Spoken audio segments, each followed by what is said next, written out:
You're tuned in to the HR Bandit podcast, your one-way ticket to the latest and craziest in the world of work. In partnership with Timber Media, Podcaster for India Inc. is sponsored by Adrenaline E-Systems Limited.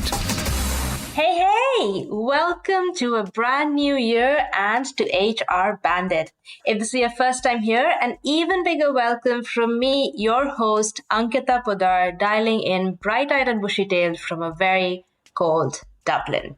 If this is you returning, a big hug, and I'm so glad to see you back on our first episode of the year and what can only be referred to as our best one yet. What better way to kickstart the year than by reflecting on the one got by and predicting the one ahead? On this episode, we chat about the biggest trends and hypes of 2021 and what to watch out for in 2022. But bandits, the best part of the show, as always, is our guest for today.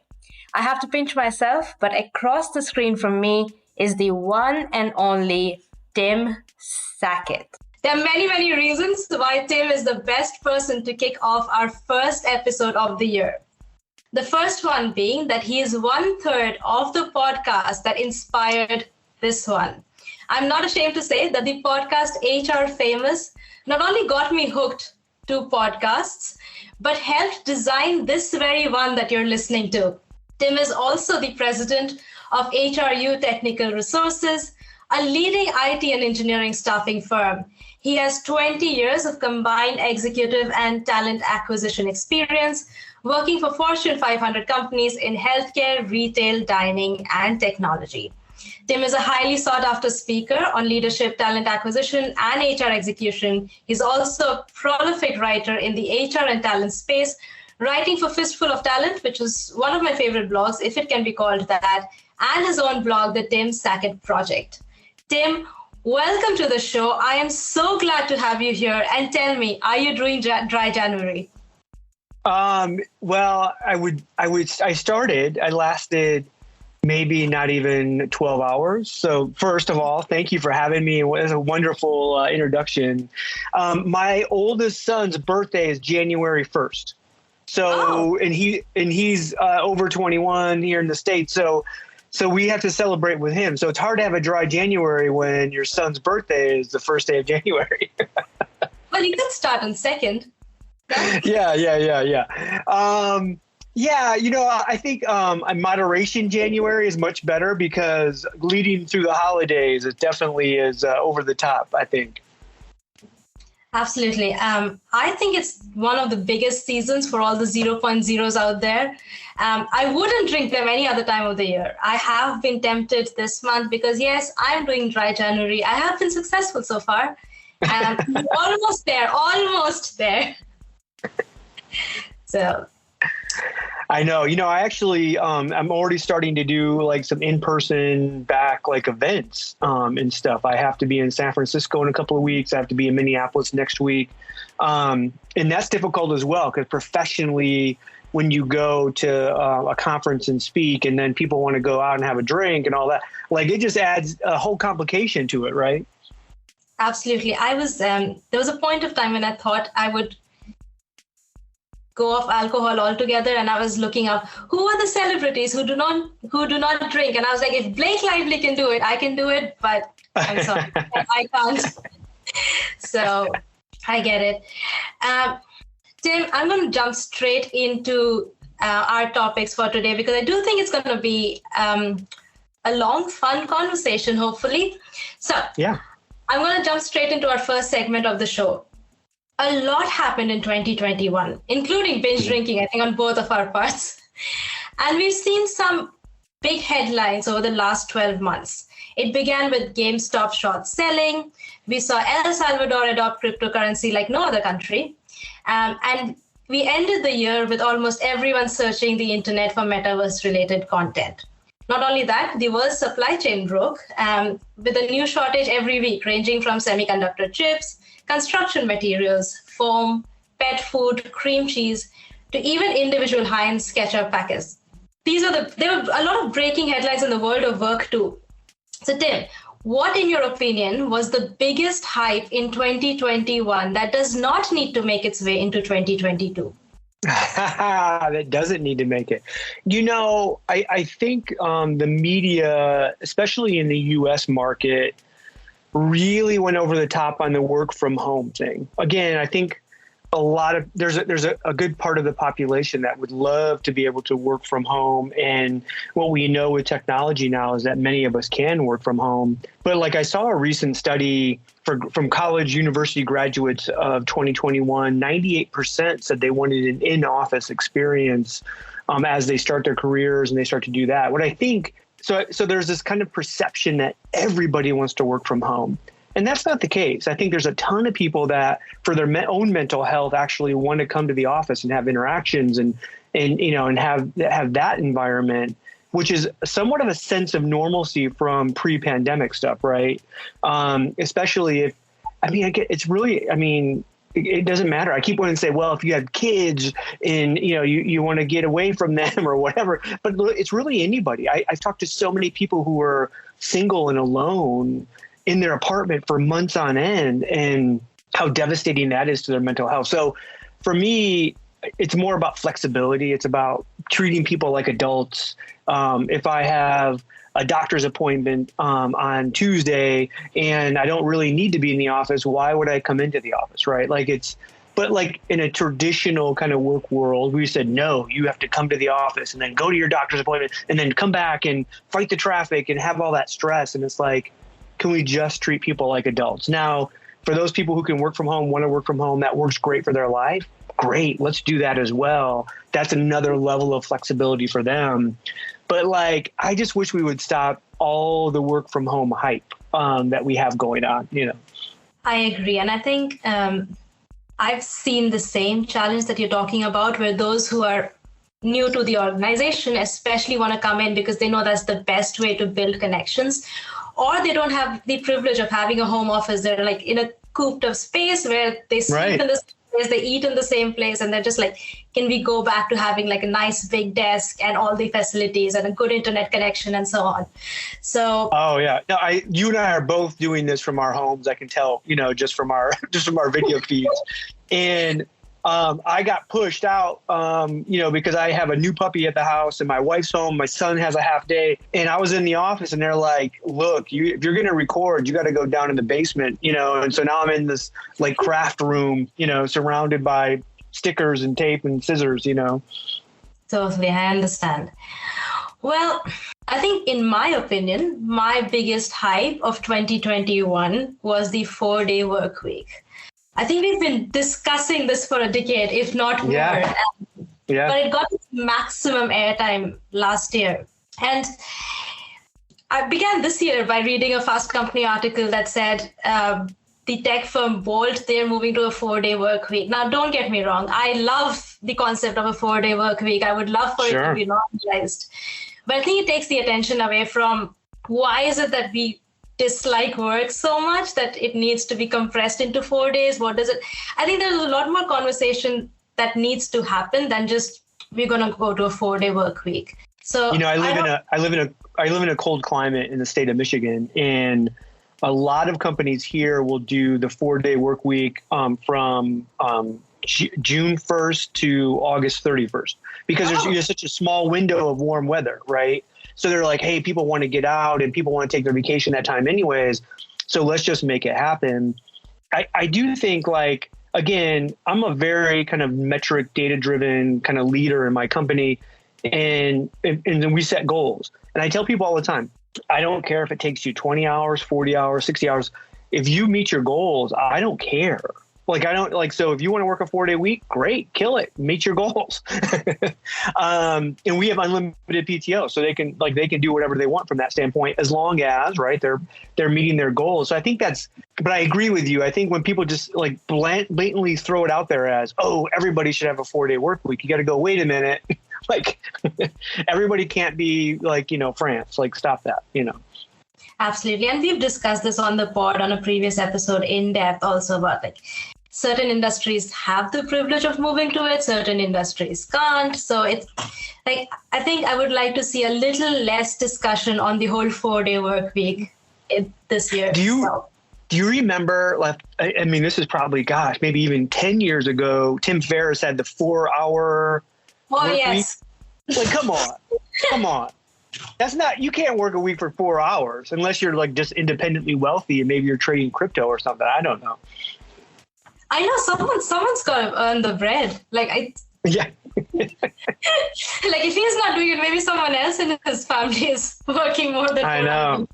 I need to get on this NFT train and just start putting together like, you know, HR artwork or something. And maybe I'll be independently wealthy, can work a 4-hour week. Oh, that would be something. Then we can write an open letter to him. So now, because we're talking about hypes and trends that don't need to make it to 2022, I'm very curious. I'm going to actually call this our predictions pod. Yeah. Predictions for 2022, and we meet in January 2023, and we'll probably see how right or wrong we were. So, Tim, are you ready for this? Yeah. Okay. Give me your first top trend in the world of work for 2022. That we will be talking about retention more than any other single topic. So, I mean, I think when we take a look at this great resignation, great reshuffle, all these people changing jobs. And we're still seeing this kind of a little bit in the first quarter of 2022. I think companies are going to be laser focused in on how do we retain the talent that we have, because we can't just we can't stay on this treadmill of hiring more, because it's going to cost us more money. It's going to cost us our productivity. It's going to be a real hindrance to our success as organizations. So for me, I think the 2022 is really the year of the great retention. How do we go back and show those employees that work for us how much we care about them, how valuable they are to us, and stop letting them just go and take another job someplace else? How do we actually get back to showing them that we really care?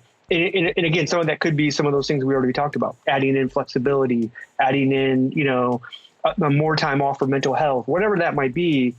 We just have to be laser focused on retaining the talent we have. I guess the trend one is the great retention. Now, I know this is a very cliche thing when, you ask, what should an organization do to retain its people? They're like, be nice to them, build flexible policies, do more of the stuff that HR has been planning to do for years now. Is there a space that you think we've completely missed looking at so far? Yeah, I do. I mean, and some of this demographically, again, I'll take it from the lens of the U.S., right? Because this is where I do most of my work. We have a major demographic shift, similar to what Japan had probably 10 years ago, which is we have a really aging population. Some of the European countries are facing the same kind of thing. And so we have so many people, millions of people a year retiring out of the workforce, and in such a huge number that we're actually throwing leadership positions to people that are very young, that probably have less experience than the generation before them. And so they don't really have the leadership ability. And we've been really lax at really giving them the development and training they need to be great leaders to retain, right? What we know over decades of research is that people will stay and work for a really great leader. Even if you kind of make all things equal, right? I mean, compensation and benefits and all that stuff kind of have to be equal. If you have a better leader, they're going to stay with that leader. And yet we have so many young leaders who want to be a leader, but sometimes just don't know how. They get overwhelmed by the position, overwhelmed by, having to hold somebody accountable. And at the same time, how do I keep them engaged, right? It's a really tricky situation. So for me, I think we're going to see a ton of money and effort and resources go into leadership development, during this time. I think that's also really fascinating from the point of view that over, I think, the past 5 years that I've been working, we've seen this whole tout of saying we are a young organization, our average age is 24, and you will see these senior leaders and CEOs who are like 24 years old, 25-year-olds. And I haven't ever worked for those organizations, but I've heard it can get messy because everyone comes with a very individualistic characteristic and says, we know what we're doing. So that's interesting. Well, no, we've seen some major in the HR world, right? We've seen some major issues with executives at these young companies getting themselves in trouble really doing things. I don't want to word this inappropriately, but doing things that a younger person would do at their age, right? They're going and they're trying to date and they're trying to like flirt with somebody. And you're like, no, you're the CEO. You can't flirt with one of your workers. And they're getting themselves in trouble. But you're like, well, we should have anticipated this, right? When they're 24 years old, that's a point in their life where they're like looking to date and be active in that kind of world, right? That's an interesting piece. Yeah, I probably should go away and pencil that in my things to think about a little more. But so we shouldn't be shocked by it, right? Oh yeah, absolutely not. Well, hopefully we won't see a lot of that happen this year. Well, while we're talking about trends of 2022, let me talk about what's not going to be a trend in 2022. I have a feeling that I'm going to quote Fast Company a fair bit in this particular pod, to the extent that maybe they should consider sponsoring it. But I recently came across this term called trauma-informed workplace in a Fast Company article. I've then found out that this term isn't new. I was just very late to the game. It has been around for way before the pandemic. But like everything else, it got more airtime in the pandemic than any other year. Now, I have a feeling that because we're all talking about it, it'll probably get some attention in the beginning of the year and then fade away later. But I'm going to quote directly from the article because they were very affirmative that this was the future of work. So the article says, trauma, any event or experience that leads to emotional, physical, spiritual, and psychological harm, distress, or impairment is what's plaguing the workplace. And organizations have failed to adequately address and offer support to their employees and the organization trauma that ensues in meaningful ways. A trauma-informed workplace seeks to minimize and limit the harm of trauma at an organization level.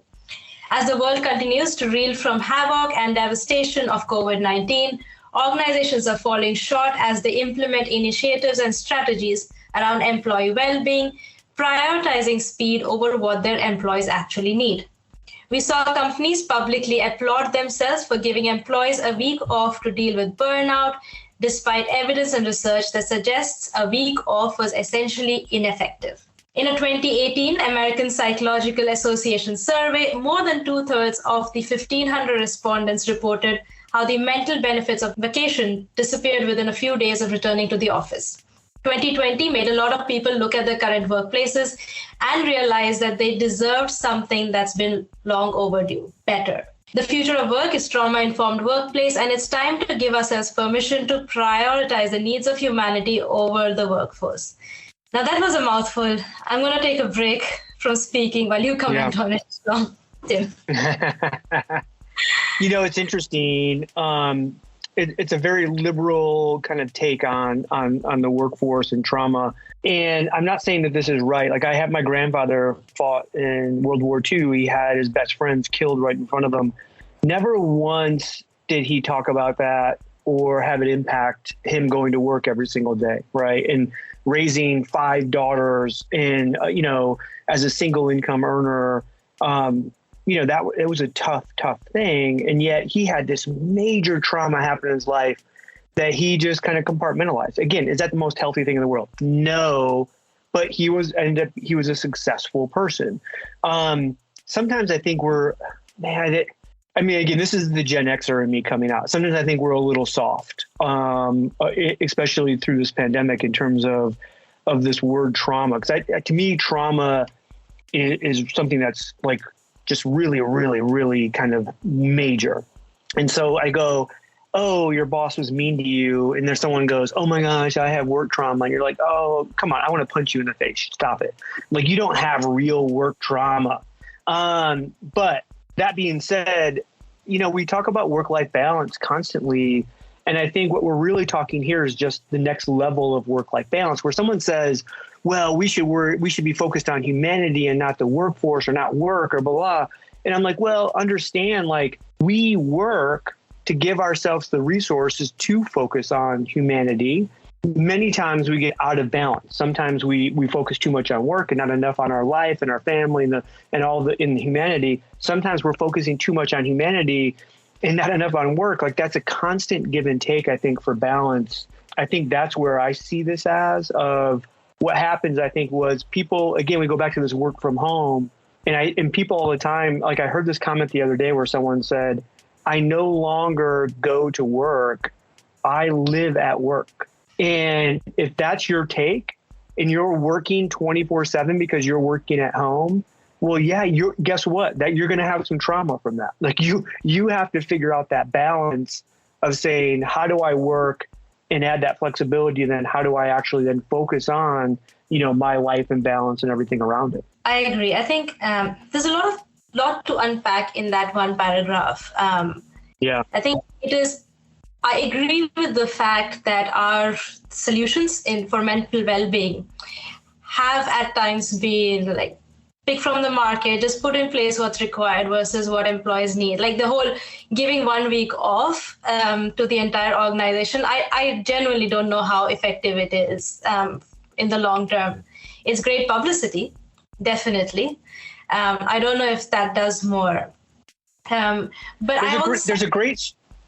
can I share one story? I think that like ties this together really well. So I'm very close to Detroit, which is kind of a major automotive city in the world. And there's a lot of suppliers, a lot of manufacturing. And there was a black gentleman that the newspaper, the Detroit Free Press, had a big story on. For 18 years, he walked an hour to work. Now, again, we have winters, cold weather, and then had to walk home. And literally it was like, it was like a 10-mile walk that this guy had to take. So maybe it was even more. It was like maybe an hour and a half walk there and back. 3 hours he was spending each day and never missed a day of work in 18 years. And ironically, one day the owner of this company was driving to work and saw this guy. It was a snowstorm, saw him walking, stopped, picked him up, and then found out for the first time this whole story. Now, again, you could go, how did somebody not know this story? But it became this like huge story, and one of the auto companies, bought him a car so you could actually drive. If we think about what we're dealing with today, what that dude dealt with for 18 years, every single day, never missed a day of work, having to walk through rain, sleet, snow, freezing temperatures, and knowing when he got up, he's going to have an hour and a half walk just to go and have to work 10-hour shift and then have to walk all the way home. You and I probably both have stories like this from our lives, right, that we hear about. And I'm thinking, did that dude ever once get up in the morning and go, oh, I have trauma? No, you know what he did? He got up and said, I have bills to pay. Absolutely. I have a family to take care of. And he went and did it. So the HR person in me wants to be empathetic and wants to reach out to those, those people who are struggling. Because I know life impacts everybody differently and uniquely. I think that's like the takeaway for me is it's not about a broad stroke of everybody in our workforce is facing trauma. It's the realization that there are certain people who need our help right now. And then there's others that don't, but maybe will down in the future, right? So focus specifically, personally, versus going, how do I build a program as an HR leader for all employees? Like all employees don't need you right now. Just certain ones do. I at one point thought maybe they're just talking about building a psychologically safe workplace, but it doesn't have the same ring as a trauma-informed workplace. I say whatever sounds for sure, right? So, well, with that, Tim, give me your next one. What's the next trend that you see? Next trend that I see, I'm really into like the technology side of what we do. And when we think about like how hard or how difficult it is to hire right now, over the last probably 5 years, programmatic job advertising has really tried to take off, but it's still a low adoption rate. But with how difficult it is right now in the marketing level that's needed, I think we're going to see mass adoption of programmatic job advertising. And we're seeing this where a lot of the ATSs and HCMs are starting to build this technology within to make it even easier for companies. So I think there's just a better way, more effective way for us to start advertising to people and letting them know that we want them to come work for us. Could you tell us a little more about that? Yeah, traditionally, when I think most organizations will go out and they'll put a job posting, or they'll have their job scraped to Indeed, or maybe they'll sponsor that in Indeed, or they'll put a job posting on LinkedIn or a ZipRecruiter or something like that. And what they're really doing, because at any moment in time, about 30% of the workforce is actively looking for a job. And so what they're doing is saying, hey, how do we advertise for 30% of the total market? Where programmatic is going to go out and say, okay, you're looking for a nurse. Okay, we know nurses go to this site, or we know this person based on their social footprint, is a nurse. And so we're going to start putting ads to this person specifically, right? Because we're pretty sure based on all the data that she's a nurse or he's a nurse. And so programmatic is just more effective at getting that 100% of the marketplace or workforce that is, out there on the internet with a social footprint, to make sure that those ads are going to those people. So it's just a more effective way to spend your money using programmatic. And again, marketing companies have done this forever. Like if we're on Facebook, I'm a big shoe guy. And so I'll be looking for, the newest, Nike, Jordan 1, color or whatever. And I'll look at it and I'm like, oh, if I spend $250 for a pair of shoes, my wife's going to kill me. And so then I'll go to Facebook and then there's those shoes. And then I'll go to LinkedIn and there's those shoes. And then I'll go to, some other site and there's those shoes. And it just follows me around. Programmatic for job advertising is exactly the same thing. It's about getting those ads in front of the individuals you want to hire where they're at, not where you think they're going to be. That does sound like it's much needed this year. But for a moment, when you said you love technology, my heart almost skipped a beat. I was like, oh my God, is he going to talk about metaverse? I know. To me, the metaverse thing, like it's just funny because like everyone's say like Nike and all these like companies are getting into the metaverse. If I will tell you right now, you need to come and punch me in the face if I buy a virtual pair of tennis shoes for $200. Punch me in the face. Because I do not need a $200 pair of shoes that I will see when I put my, Oculus on. Like, I don't need that. Come on. I agree. Metaverse was actually a contender for my second not a trend. See what I'm doing here? You talk about trends. I'm going to tell you what's not going to be a trend in 2022. But Metaverse didn't make it to the list by a slight margin. What is my second not a trend is languishing. I think we've been languishing for a while now, but the word Adam Grant introduced us to in 2021 has played its role. I don't think we'll be hearing as much of it in 2022, but I could be wrong. Do you think we're going to see much of the word languishing being thrown around now? I mean, I hope not, right? I hope we hear prospering more than languishing. I think a lot of us have a lot of hope for 2022 and what it's going to bring. There's a lot of uncertainty out there, but man, I really hope that the languishing thing isn't there. By the way, the metaverse piece that we just kind of spoke about, I do like, there's a part of me that because you and I have both been like 1,000 virtual meetings now or Zoom meetings, team meetings, all these different meetings we've been on. I would love to put on, and Facebook has come out with a little bit of this, and they're starting right with kind of the Facebook at Work, which I would love to be able to put on. There's a big piece of me, the book Ready Player One kind of got me into this, which is I want that haptic suit on. I want my VR goggles on, and I want to go to a meeting and be able to put my hand on your shoulder and feel it, And to me, that's a way better virtual meeting than just looking at each other on a screen, Oh, I agree. I think the concept meta, while Facebook has sold us, is pretty appealing in what it sells. I do think the reason that Metaverse did not make it on the list is because I do think it's going to stay a topic of conversation, even if it hasn't found its way to implementation. I think that's going to take some time. But Web3, the blockchain, crypto, NFTs, Metaverse, all of it, I think 2022 is the year where HR learns more about it, but it won't be the year where we actually go ahead and do it in the workplace and implement it. I think that's going to come later. A good way for HR people that are listening to the pod to think about this is I just spoke with a company that's developing a digital wallet for employees. And so if you think about how we use PayPal and Cash Apps and Venmo and all these different kind of digital wallets that we use, if you think of an employee saying, well, what if I was an employee and I'm working from home and I had to go mail something and it cost me $10. like I have to go fill out an expense report and send that in and have someone process it. If I had a digital wallet, I could literally take a picture of that receipt, upload it, and then immediately, right, $10 would show up in my account. Or if I'm a sales leader and I want to have a competition for my staff and somebody meets their goal, instead of waiting for 2 weeks for it to show up on their paycheck, if they had a digital wallet, I could immediately put that money into their wallet and do all those kinds of things.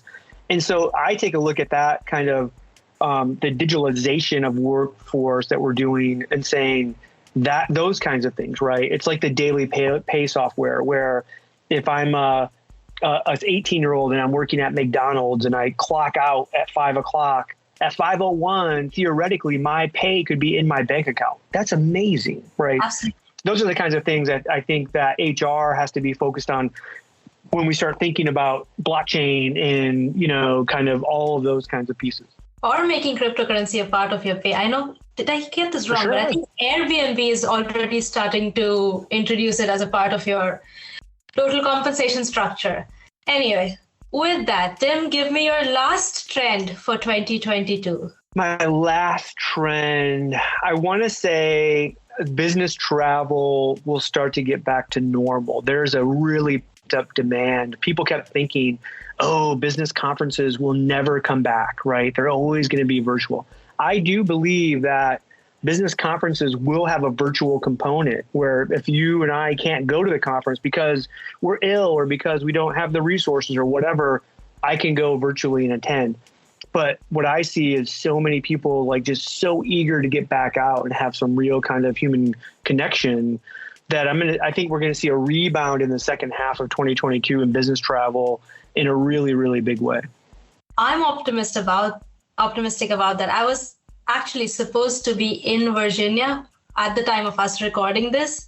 I know, but Omicron happened, and I had this huge fear that everyone else would be there in the meeting except me. And I was just like, okay, let's just get the whole thing canceled. So, you lobby around and ensure that no one else flies. Because I knew it would be a disaster with everyone in the room and just like a couple of people not being there. Like as much as we'd like to believe that we've got the understanding of how a virtual and in-person works together, I've been in those meetings and they're terrible. Yeah, no doubt. You're tuned in to the HR Bandit podcast, your one-way ticket to the latest and craziest in the world of work. In partnership with Timber Media, podcaster for India Inc. is sponsored by Adrenaline E-Systems Limited. Okay, I'm going to call out my last not a trend for 2022. Tim, you probably have some kind of crystal ball where you predicted it when you gave me your first trend. So you've kind of stolen my thunder, but my last not a trend was going to be the great resignation, the great reshuffle, the great reset, call it what you want. I'm going to quote Fast Company, hopefully for the last time on this pod now. But hey, Fast Company, you better start sponsoring this pod. You're getting a lot of love. I know. Well, I think a lot of publications have their moment on their pods, and this is just Fast Company's moment. But this article, and for our listeners, all the links that we're talking about will be linked in the show notes, so feel free to check it out and read the entire article. But I'm just going to quote the line that says, "So is quitting higher than normal? For sure. But is it off the charts enough to earn the moniker of great? I don't think so." It's gone to say that per Bureau of Labor Statistics, 3% of all non-farm workforce, and this is all US-based statistics, voluntarily left their position as compared to 2.4% in 2019. The total number is still large. It's 33 million people. But in terms of percentage, the jump is 2.4 to 3%. The whole debate is it big enough to call it great? I'm not debating that we had the great resignation in 2021, but if we were to call great resignation a trend in 2022, I don't know whether we'll have as many people resigning. And if it's for 2 years in a row, can we still call it great, or like does it stop being great? So I think we call it life at that point, right? It's just reality. Hey, by the way, isn't it a huge miss by us as like HR leaders that we didn't call this out December 2019. Because especially if you're a US HR person and you didn't see this coming, then you're just blind to what was going on, because we had historically low unemployment, like 3.9, 3.6% overall. In some markets, like in IT and engineering, they were like in the 1% unemployment. And that was the first time we saw the number total unemployment people in the US go under the total jobs. So we should have known this was going to hit. And the pandemic kind of gave us a reprieve for about a year and a half, 2 years. But we should have already known that this was going to happen. I think in 2020, we kind of saw it coming, because we were wondering, like, why is no one leaving? We know that the moment the market gets up and running, everyone's going to go.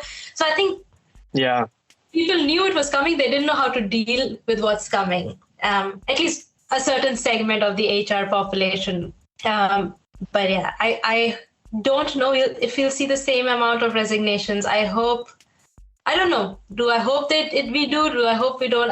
I'm still undecided about that. But with that, look, I'm no clairvoyant. I don't know how many of this we'll get right. I am very curious, which is why 2022 is going to be the big year for what HR's professionals to watch out to see what's coming. But what I do know is COVID and its variants are here to stay. So like you mentioned, when it's for 2 years running, it becomes life. And I think this entire virus has kind of become life. And we will see a few surprise trends pop in, but I think most of it will be continuation of the last 2 years. But Tim, before I let you go, we've spoken about work trends. What's the one non-work related trend that you're really looking forward to this year? Wow. That's a great question. For me, I think we take a look at the habits that we have created during the pandemic. And so some of those you would hope that the trend would be either the good ones continue or the bad ones, right, go away. One of the things that I loved, about, it's funny because I've done articles on this where I said it's like good COVID, bad COVID, right? Some of the good COVID was people really getting back outside and enjoying nature. And we've seen this like in our national parks and all of this where so many, they've had record numbers of individuals getting out and enjoying nature. And when we think about the climate crisis that we're facing as a planet, and now more people being out in nature and seeing what's really happening and going on, I think that's a positive thing. So I hope that the trend that continues is that we continue to get out into nature and really enjoy it and really understand what the true beauty we have in the world, right? And then how can we protect that? That would be wonderful. The thing I'm most looking forward to is unfortunately not environment friendly at this point of time. So I'm just sitting and wondering who's the next billionaire launching themselves into space. And I'll tell you why. There's a part of me that's, you look back to when Kennedy said he's going to put a man on the moon. And that was one big wave for space exploration. And then over the years, it stopped becoming an everyday dining table conversation. Whereas last year, it was like everyone was talking about it. And I'm very curious to see what it does for space exploration and colonization if we get there in 2022. So do we think, so you're thinking 2022, we're going to get a billionaire not just launching themselves into space, but actually landing on the moon? That would be pretty big, right? Like who's going to do that first? Is that Elon? Is that Richard Branson? Who's decided to I'm going to stop and land on the moon? Maybe put my summer home there. I don't know, Well, I'm sure some of them would like a summer home there. I don't know whether they'll get around to actually doing it. So with that, Tim, it was an absolute pleasure to have you on this pod. It's literally I cannot think of a better way to have kickstarted the year for HR Bandit. So closing comments at this point. No, thank you for having me. And I love, talking shop. So, we'll have to come back in 2023 and figure out if any of our predictions were correct, huh? We're definitely doing that. And Tim, because you know the closing line off the pot better than I do for good reason. I'll let you do the honors. All right. For Ankita and HR Bandit, I'm Tim Sackett, and we are out. You're tuned in to the HR Bandit podcast, your one-way ticket to the latest and craziest in the world of work. In partnership with Timber Media, podcaster for India Inc., is sponsored by Adrenaline E-Systems Limited.